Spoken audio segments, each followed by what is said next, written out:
Welcome to this Asia Global podcast, brought to you by the Asia Global Institute at the University of Hong Kong.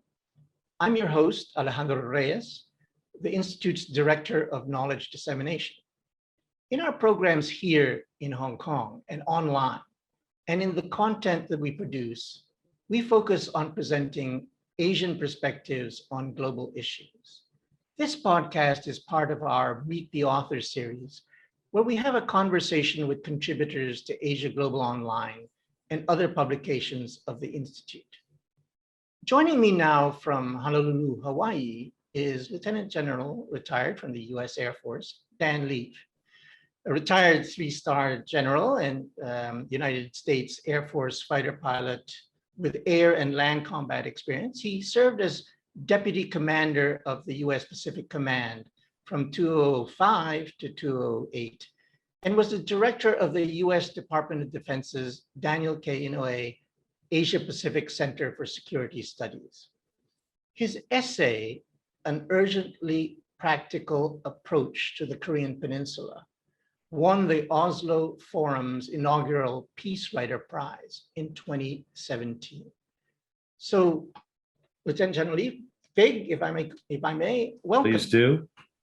Aloha, Alejandro, and if I may call you Al, I feel like we're old friends. Yes, no, it's been nice to reconnect. Indeed, I came to connect with Fig just over 3 years ago when I was doing some research on North Korea.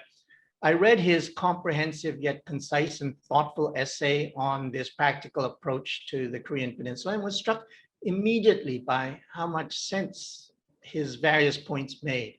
This essay is still relevant today, so I commend it to our listeners. There is a link to it on FIG's Asia Global Online article. Now, South Korean President Moon Jae-in is meeting US President Joe Biden in Washington today. Their first face-to-face meeting since Biden took office.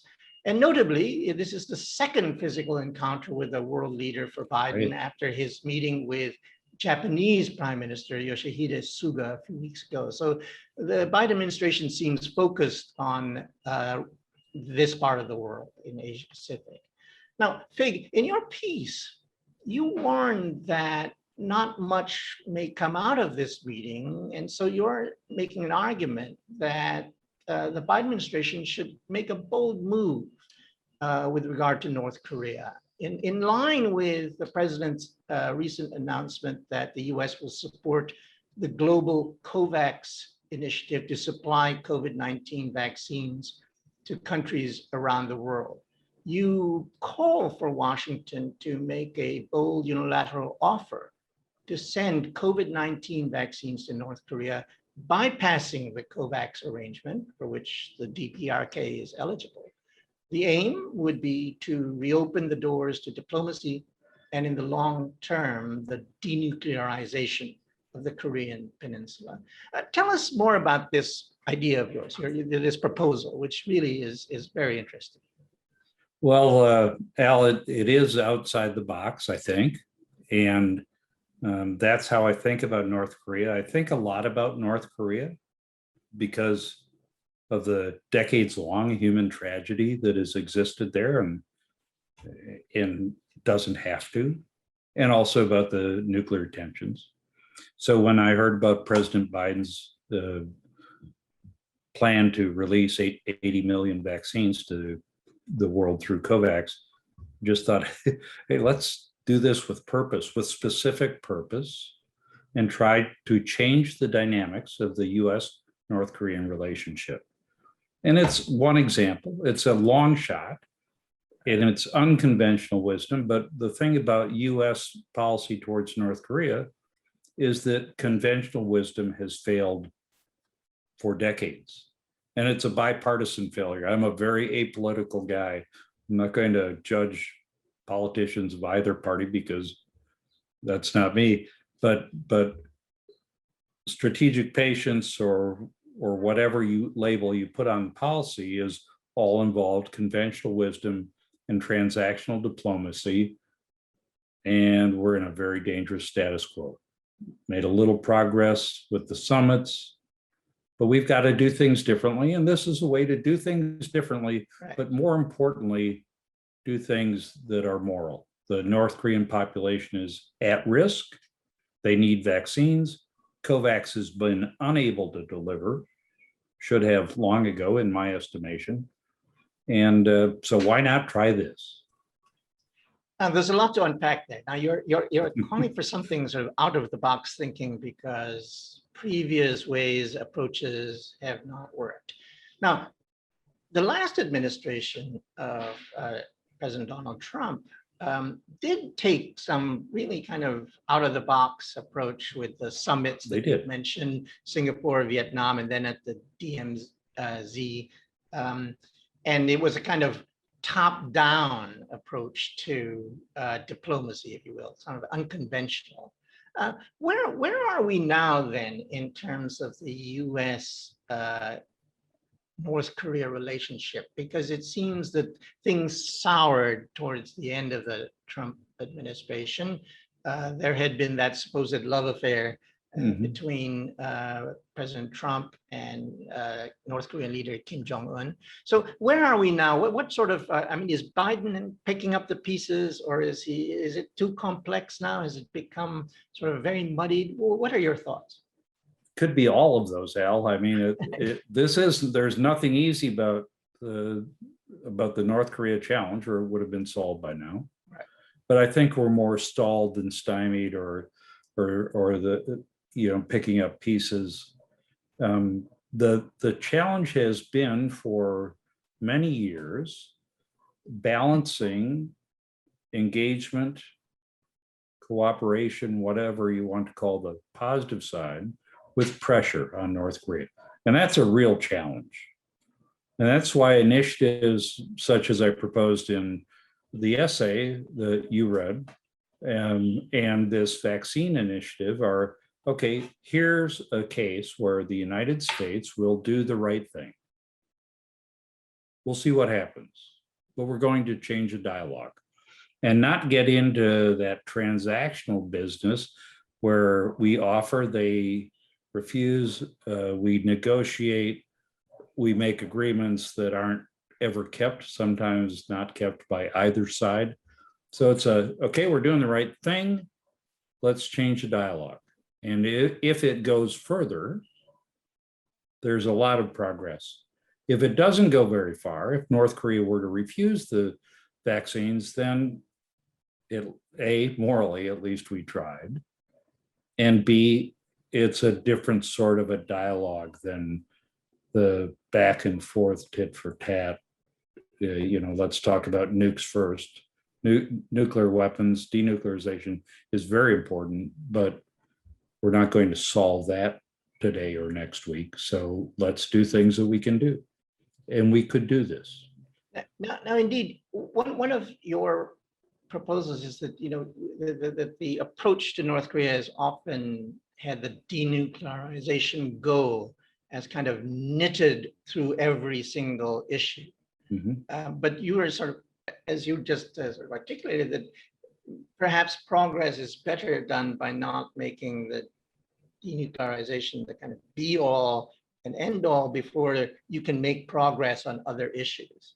I'm wondering if you can get more into Sure. the details on how that would work. I mean, for example, I know you talked about a peace treaty, for example, which is very well, I do think that denuclearization has to be the end all.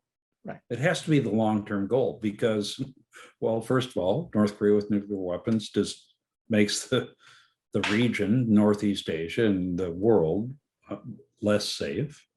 Secondly, to acquiesce or accept North Korean nuclear capability would really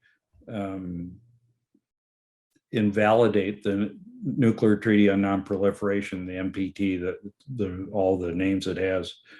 And North Korea signed it and withdrew from it. And they're the only NPT signatory to develop nuclear weapons. And the world does not want to do that. This is a hugely important treaty, maybe the most important treaty ever, certainly in my lifetime.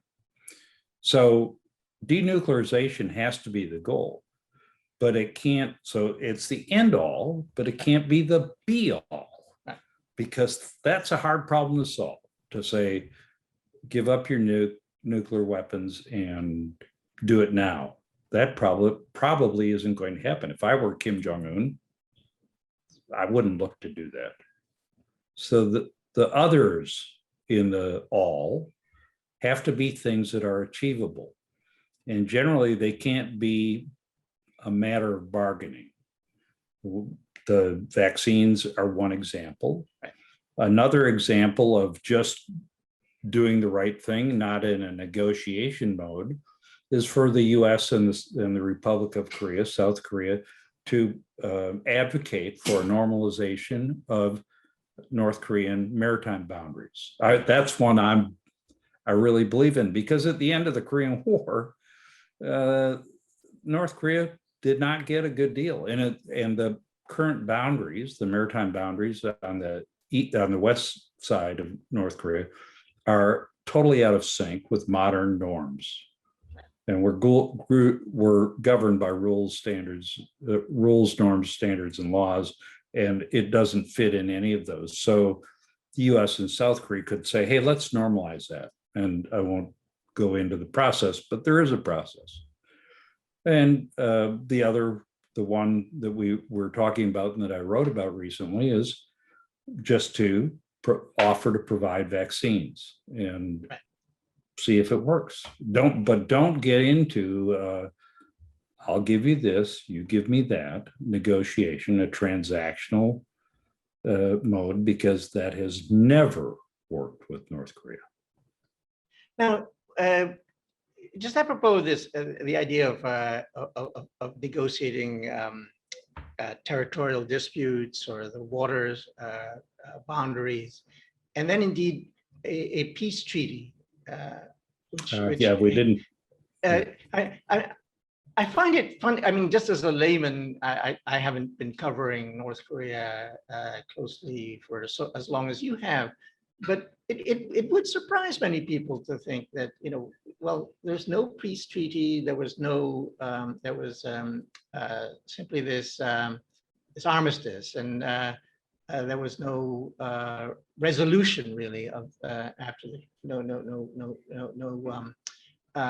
solid resolution after the Korean War.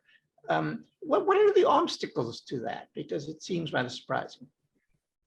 Well, the obstacles are history. There was only the armistice signed and no peace treaty, and then this ironclad status quo that we're stuck in, and some equity. There would have to be concessions, and frankly, I think most of the concessions would be to North Korea. And so I'm one of perhaps very few Americans who would say, so what? You're not going to make a lot of progress when every major piece written about North Korea starts with in the first paragraph, the phrase "technically still at war." Okay, that's not a good starting point. And I'm not a scholar like you, Al. And as I mentioned in our talk beforehand, thank you for your incredible, very comprehensive editing of my piece. But I'm not a scholar. I'm a practitioner. And I'm fascinated with how things work. And things don't work well when the first sentence is technically still at war. Right. So the obstacles are, that's what happened in 1953. It's been that way. We've maintained the peace, kind of, but it's a very dangerous status quo. And we'd have to negotiate, we'd have to exchange, we'd give this, North Korea would give that. It's not I'm not sure this is the right word, but it's not a healthy place to be. It's technically still at war, and we have an armistice commission and a command structure that's founded on the fact that we're maintaining an armistice. Okay, maintaining an armistice is far different than maintaining a peace. And we could look to the ceasefire in Gaza and unpack the complexity of the transition from war to not war to peace. And I think that's a pretty clear differentiation of the three places you can be. You can be at war, not quite at war, or you can be at peace, and your work can be about this peace. Now, let's talk a bit more about the vaccine proposal, because in fact, you told me, and which I find fascinating, is that when you were deputy commander of the Pacific Command, you actually had come up with an out-of-the-box idea about humanitarian assistance to North Korea. And that really, in some ways, that experience of trying to get that proposal to happen, which it didn't, but that it sort of informed this current proposal on vaccines. Absolutely. Tell us a bit about that experience, because it suggests, that this can be done if there's the will to do it. Well, first of all, I want to make clear, I'm not an apologist for any of the North Korean regimes, for Kim Il-sung, Kim Jong-il, or Kim Jong-un. I'm not making excuses for all things they've done to their people or South Korea or elsewhere. So it's not about give them a pass, it's fine, we're cool. It's about what will promote a more peaceful and stable world. And what's the right thing to do? I'm a very proud American, but I'm not a patriot with blinders on. I want my country to do things that are good and right. And we have, not always, but we have.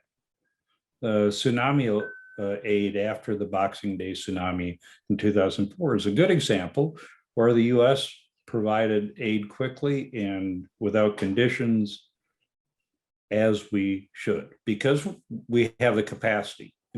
Canada has a certain capacity, China has a certain capacity, but at least for now, US capacity to respond to human disaster is pretty unique. So in 2007, looking at the flooding in North Korea in the southeastern third, and it was terrible, and there were many population centers, not big cities, but isolated in a country that was already suffering from famine and everything else that North Koreans suffer from. And I just happened to look at an aerial photograph of that in an intelligence briefing and say, we could feed them. We could. We've done it. We've provided relief in Afghanistan, Pakistan, and Iraq, some post-Aryan conflict, some during or post-earthquake. Why not do it there? And so I made the proposal. It was greeted with some skepticism initially, but as folks will read in the article, and I should encourage them to get to AsiaGlobal Online and read the article. Thank you for that. It didn't happen, and it was an opportunity lost in my mind. But my thinking, and Al, forgive me for going on a little bit about this, but this is kind of key to the thinking. My thinking was, first of all, it's the right thing to do. And more than anything else, I care about that. Secondly, Kim Il-sung Kim Jong-il was the leader of North Korea at the time. And I thought an unconditional, unpublicized offer of aid to people we could feed. I didn't think this should be a showy sort of thing, but we should just do what we could do, would absolutely blow his mind. If we said, dude, we can fly X number of C-17s over your country, drop food, we'll leave, we're out. No thanks required. And this is a not very militarily significant part of North Korea, so not as risky, or there's also not as much risk that it would benefit principally the military elite. It would really reset the relationship, even if he said no. I think the same of vaccines. Right. Done properly, altruistically, with our first priority being do something good for people who need it. And the North Korean people need it, though they've reported zero cases of COVID. Not sure anybody believes that, even inside Right. the DPRK. They're at risk. They're extraordinarily fragile because of the decades of privation, et cetera. The repression of the people is increased because of COVID restrictions. So there's a human rights side of it. COVID is forced even tighter controls, forced or enabled or justified tighter controls on the population. So if we can help with that, why not? The risks are that they'll not or decline it. Okay, we tried. Go back to COVAX, do something else. Or maybe they'll try to turn it into a negotiation process. And then we can say, no, this is a one-time good deal. Take it or leave it. And then once we do it, then it's a big logistical challenge. How do we get it to the North Koreans? How do they distribute it? How do they administer it? And okay, fine. Life is full of challenges. But this is not a moonshot, folks. So let's give it a try. Now, when we talked about this earlier, we discussed how China might possibly fit into this, because the Biden administration has articulated a kind of 3-lane strategy with China, a strategy where there's collaboration, where there's competition, and where there's confrontation when necessary. And I mean, in some ways, because the United States and China are both producers of vaccines, and specifically the COVID-19 vaccine, this would seem like something that could be done in the cooperation lane, the collaboration lane. What are your thoughts on that? Because, of course, overlying it is the US-China competition or rivalry. Right. It's very bitter at the moment. Well, if there's anywhere that China and the United States should cooperate, it should be in making the world better, humanitarian assistance, addressing disease, disaster, whatever the challenge of other populations might be. And ordinarily, I would advocate for that. But in this case, China, who the picture behind me, as I told you before we signed on, is from just north of Dandong, looking at North Korea. And we've both been there. And China's had plenty of opportunity. Okay, you missed your chance, brothers and sisters. So any effort to work with China would be lengthy and complicated and counterproductive. It's not to cut China out. It's not to one-up China. It's the fact that it would not help the effort. It would significantly delay and take it beyond, it would take it beyond the real problem. And right now, the real problem is the risk to the North Korean people. That is the real problem. This extraordinarily fragile population, and we can look at what's happening in places like India. If the virus hits the fan, if you will, that's really bad. And that's bad for the poor citizens of North Korea. It's also bad for the world because North Korea could become extremely unstable in those kind of circumstances. Unstable country, nuclear weapons, that's right. Not something I wish for. So the same question, Al, can be asked about why not do it in tandem with South Korea. Yeah. And as I say in the article, and I've served 2 tours in South Korea, and it's really my affection for South Korea that gives me my obsession with North Korea. That would just simply be too complicated. It's right. Difficult enough to get 2 governments to agree on some complex endeavor like this. But because we're both democracies, to try to get through the internal Korean politics, South Korean politics, and the internal US politics, I think is a bridge too far for getting vaccine in a timely manner to the North Korean people who need it. Now, in an article that you wrote shortly after the election last year, the US election last year, you advocated that President Biden, well, this is in fact before he took office, Mhm. that he Right after the should election. early on in his administration focus on the Korean Peninsula, on the two Koreas, especially on North Korea. And you outlined two risks for failing to do so, which I find interesting. The first is that you say that there might be regression into the heightened tensions that preceded Donald Trump's interaction with Kim Jong-un, return to the sort of high tensions related to the DPRK's nuclear and long-range missile tests. Second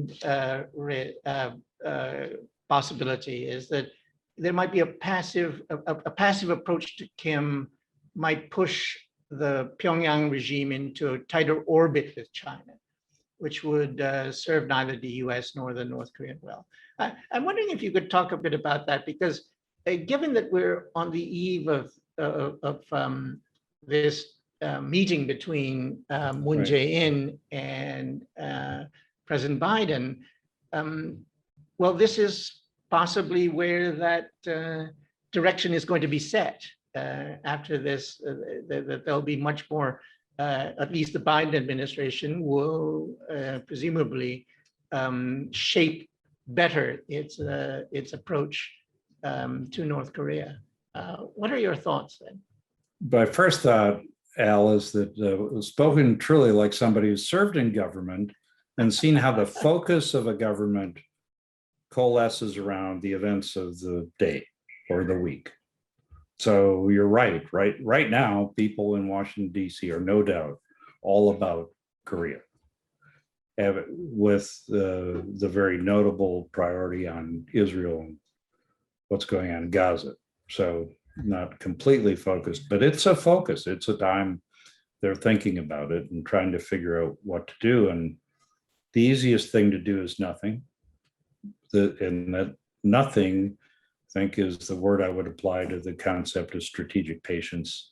Just waiting it out. We're okay. They're not bombing us.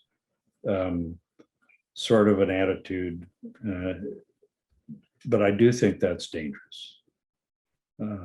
I do think that there is a long historical tendency of North Korea to seek the limelight. And I'm not a psychologist, but they want attention from the United States, and they find various ways to get it. And I think they want it because of complicated elements of their past and their philosophy.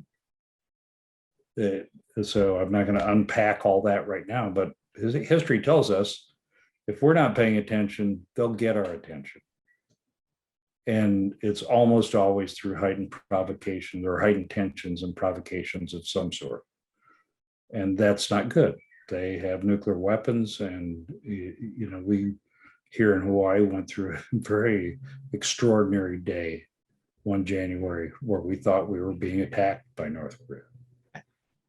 So that's not good, and it would undo whatever progress was made in the various summits. As for China, we need not compete with China over North Korea. We have a different issue. We fought a war there. It was a United Nations effort, and the Chinese did indeed enter the conflict. But the unresolved issue is truly between the United States and North Korea. And there has been precious little attempt to reconcile that conflict. Interestingly, good things have come out of conflicts we've reconciled in the past with Great Britain, with Germany, with Japan, and even with Vietnam. But we're not there. So yeah, they may go further into China's orbit. The China-North Korea relationship is absolutely not that simple. But given the aggressive tendencies that we've seen of late from President Xi's government and the CCP, we shouldn't feed that fire. Okay, we need to cooperate, compete, and try to avoid, but when necessary, confront extra legal aggressive actions by the Chinese. But we don't need to throw gas on the confrontation flame by giving them another conduit to confront the United States. Thank you. Now, I wanted to take a side issue. You also wrote about the after President Trump and Chairman Kim met in Singapore. At Singapore they signed a brief statement that had a kind of 4-point to-do list, and I was interested. We've already more or less covered some of the pieces there, but one point was the commitment to recover POW MIA remains, missing in action remains, including the immediate repatriation of those already identified. Now, I'm sure as a military man that this is a very important issue for you. I'm wondering if you talk a bit about that, because that seems to be yet one area where the U.S. and the North Korea could find common ground or cooperate and maybe improve relations. But again, it might be to those who aren't following, might be an interest, a topic they hadn't really thought about. Well, it's for almost every nation that's fought in a conflict, the resolving what's happened to your family members is really important. And that's true for North Koreans, and it's true for Americans. And we were enemies. And there was a lot of killing. But dealing with North Korea on the remains issue has been problematic because it gets drawn into everything else. If it was just soldier to soldier, because as somebody serving today in both countries, talking about their predecessors 50, 70 years ago, they're going to make an emotional connection. That's what men and women in arms in uniform do. But it gets drawn into this transactional stuff. So that's a case where I think there could be US-China cooperation, because China has a lot of missing soldiers still in North Korea, and probably South Korea. I'm less aware of that. And the United States, because we've pursued recovery and identification of remains from many conflicts, all the way back to World War I even, has the best capability. We've got a lab here in Hawaii that does amazing things. And we figured out if you will, the business, I hate to call it that, but how you do that and identify and protect remains and how you get them back to families. So given that the Chinese and the United States both have a significant number of remains to recover from North Korea, that's one area where I think, why haven't we cooperated? Okay, no, right. It's not that simple. I know nothing is that simple. So if I seem to be waving my hands at it, I don't mean it. What I mean is, why not try? Right. And Al, you and I think my article was pretty good, and your journal is really good, and we both think we're changing the world. We might not be, right. But why not try? Right. And in the case of joint recovery remains between China and the US, why not try? Now, on more military matters, another sort of sticking point in US DPRK relations is the regular military exercises between the US and South Korea. And you've also talked about that in the past. Yeah. And I'm wondering if you, how you see this issue, and, because of course, those exercises, one might argue, of course, are essential for maintaining regional security. But they are a big irritant for North Korea because they feel threatened by them. So. Yeah, and again, I don't want to be flippant, but tough. And in his initial statement, talking about a potential summit, Kim Jong-un said, I understand why you need to have these exercises. So this is a policy comment, not a political comment. I think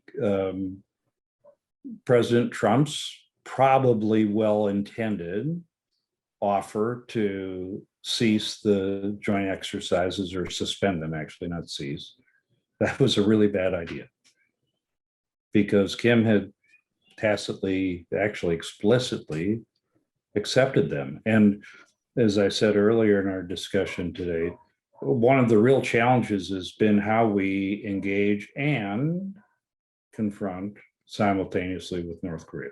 Right. Because it has absolutely not worked to either be full on positive or full on maximum pressure, whatever you want to call it. I thought one of the interesting elements of this initial approach to summits was when President Trump got word that Kim was interested in meeting. He tweeted, and I'm maybe the only good tweet ever, if I may say that. It's not a comment on the platform, folks. It's just not a big fan of trying to sum up big thoughts in few words. He said, we'll evaluate, could be good, we'll see. And what he said was, we're prepared to go hard in either direction, meaning peace or confrontation. And at the time, I liked that. I still kind of like it. There are worse things, because you have to go as hard after peace as you go after war, and it's generally not what's done. You have to be just as aggressive about seeking real peace as you do about seeking a military victory in combat. But upon further review, as we say in the US on sports replays, I think it's better to say we are going to go hard in both ways. We're not going to give you slack. We're not going to give you the opportunity to create military tensions. We are going to deter you with a defensive but credible military force and get over it. We've been doing that since 1953, so this is absolutely not a topic of discussion. And we're not going to invade you, and you know that. Now, his people don't know that. Maybe even he doesn't believe it, but we're not. You know, that is absolutely not going to happen. So we still need to have a credible defense, and you know, that's something we should be very stalwart about. Yeah, we're not talking about exercise. These are because we tried to negotiate them, and that led to several cancellations or postponements. The terminal or the old team spirit exercises were cast aside, and it's never worked. North Korea has been given an inch and taken a mile. So guess what? We're going to have a credible defense of the Republic of Korea, and not negotiable. But we're going to be just as aggressive about things that bring peace and a positive and mutually beneficial relationship between North Korea and the US, and North Korea and South Korea. That's their concern. It's very much intertwined. Can I now just sort of, since we're on the issue of Korean Peninsula security, draw back a bit and take a more macro view. You were deputy commander of the Pacific Command, which is now known as the Indo-Pacific Command. Yeah. And of course, there's the shift from Pacific to Indo-Pacific.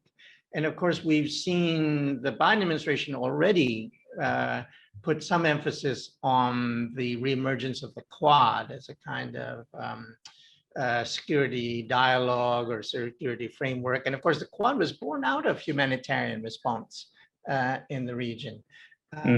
So I'm wondering your thoughts on this sort of nomenclature issue in terms adding the Indo to the Pacific, and what that means from your perspective as someone experienced in what used to be called Asia-Pacific, I guess, Asia-Pacific Yeah. Security. Well, it's done, first of all, so, we're kind of stuck with it. I think sometimes we overcomplicate things, but it is a broad region. So I have to say, Al, I'm neither for nor against. Right. Before I was not necessarily in favor, but it's done. Right. And the fact that it further describes the interconnectedness of a vast region that goes beyond Southeast Asia into South Asia, and I think it's fine. Right. Sorry, I mean, no, that's okay. you can tell I don't care very much. I think a lot about it, but I don't care very much.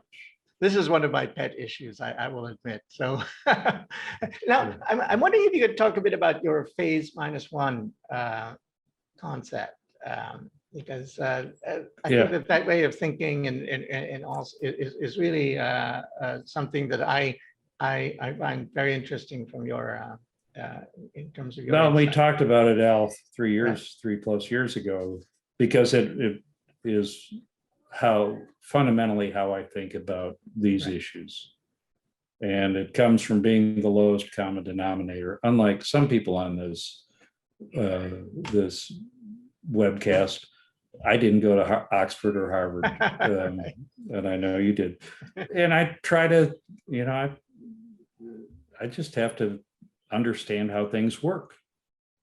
Because as a fighter pilot, what doesn't work well or doesn't work at all will kill you.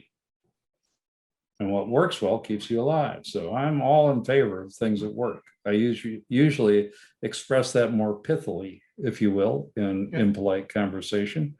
But I want to know how things work. So as the new deputy commander at then US PACOM, I got my first war plans brief. It was a contingency plan. And we have plans for various circumstances. And our planners are the smartest people in the room always. I mean, they really are. They're strategists and big thinkers, and they put together massive documents that are important points of departure should bad things happen. But they, and I apologize for the siren in the background. The shine on my face, by the way, is coming off the Pacific Ocean, which I can look at. So how lovely. Don't feel bad.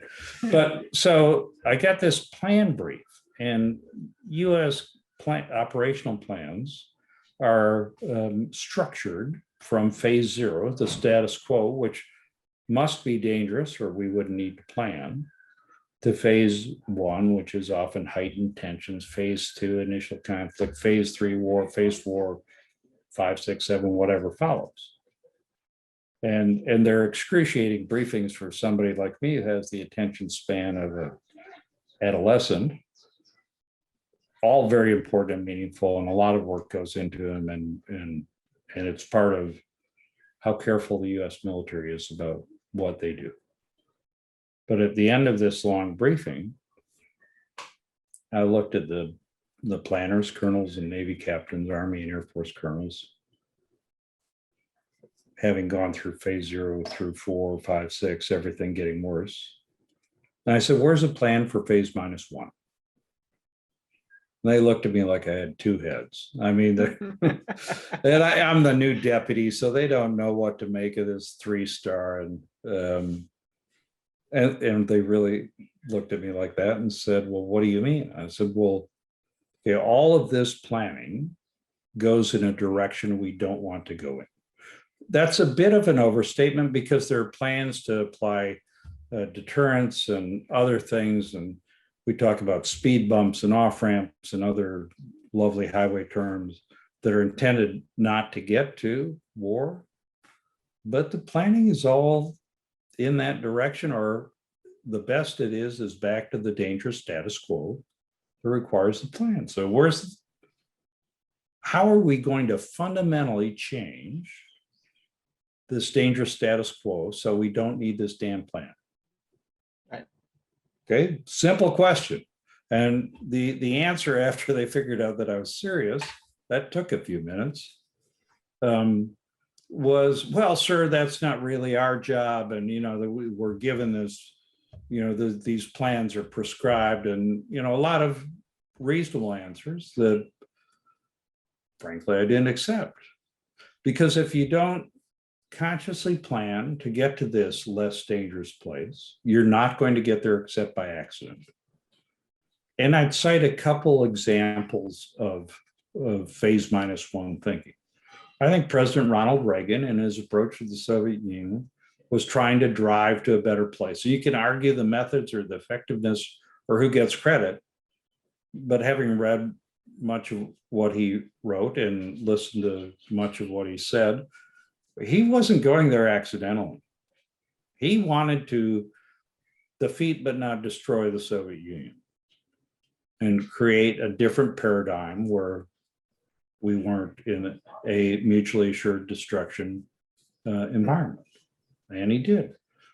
I'd say, interestingly, that another case of phase -1, and I don't want to ascribe intent to it, but during the presidency of Ma Ying-jeou on Taiwan, there was some good phase -1 work being done across the strait, because they didn't just open up tourism and business and all that, but they signed several significant series of agreements that put them in a different place. Now, we have totally retreated from that with the increased tensions of late. Right. But, that's trying to get to a different set of circumstances. If you don't do it on purpose, you're only going to get there by accident. And the odds that you get there at all to a better place, away from the dangerous status quo, are nearly zero. So I call my company Phase -1 LLC. It's what I like to call an unintentional nonprofit. I meant to make money, but it's not happening. Indeed. I guess in the state crash business, I suppose, we talk about such things as preventive diplomacy, the idea that diplomacy shouldn't be about reacting, but there is a need to be activist in diplomacy in order to prevent things from happening. And indeed, I would say, a bold proposal such as the vaccines would kind of fall under that and be a really significant contribution. Fig, thanks. You're very generous with your time. We're winding down. I'm wondering if I could just reflect a bit on how a military man, in my mind, became how a military man became a peace writing prize winner. Because it seems like an unlikely journey, but talk a bit about that. First of all, the real unlikely part is that I won a writing prize, because I got D's, so those of you who understand the American system of grading in English in high school, and only learned to write in the Air Force, really. So just the writing part of it was unlikely. And now I love to write and write much more than I publish, because it helps me think. I think Abraham Lincoln asked about some issue, responded when asked what he thought about it. He said, I don't know, because I haven't written about it yet. Right. And I don't really know what I think about something until I write about it. So that's the writing side. What about peace? I don't know if it's a contradiction or if I'm bipolar or what, but I love combat. I love flying combat.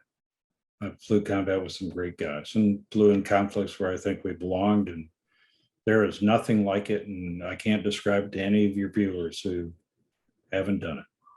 I've been in the combat environment on the ground, and that's where I wanted to be. Neither are pretty. They're both ugly, but I hate war. War sometimes is the best of horrible choices, and it's going to happen. But I love being in combat, but hate war. And did my share of killing. I'll just be honest. And it's not necessarily atonement, but if I can do something that keeps us from having to do that, makes the world better and makes people's lives better, then I can sleep at night. And as we discussed, I don't know if this paper will make a difference. I don't know if anything I do makes a difference, but I know that I'm trying. And for that, I can sleep. Now, before we close, I like to ask these days our guests about the COVID-19 experience. How have you and your family, how have you been coping through the pandemic? What's the situation like in Hawaii? It's pretty good in Hawaii, frankly. One of the most vaccinated state with the lowest mortality rate, I think, in the US. So it's a good place. My wife and stepson, Alejandro, what a great name. Yes. Are Indeed. from Chile. So we went through some very interesting times a year ago in Chile and getting out to here. So personally, we're fine. But the world's not fine, and it's going to take years to recover. And it's not just the disease.